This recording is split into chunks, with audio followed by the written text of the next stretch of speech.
भगवद गीता का मुख्य उद्देश्य क्या है?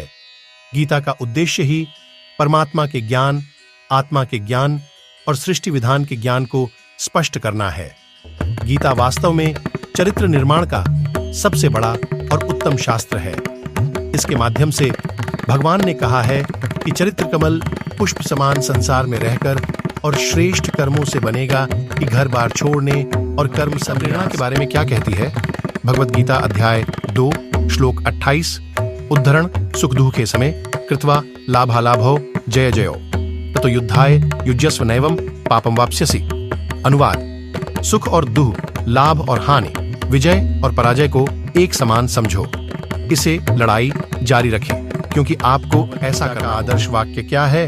कर्म करो, फल की चिंता मत करो।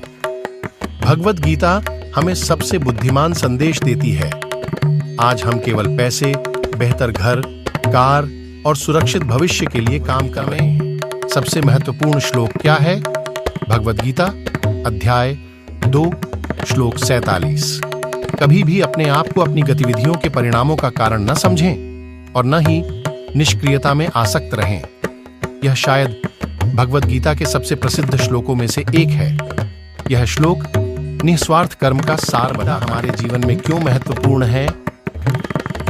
भगवद गीता के श्लोक हमें मनुष्य के रूप में हमारे कर्तव्यों के बारे में बताते हैं। श्रीमद् भगवद गीता को पढ़ने से हमें आत्मनियंत्रण के महत्व और इसका अभ्यास करने के तरीके को समझने में मदद मिलती है।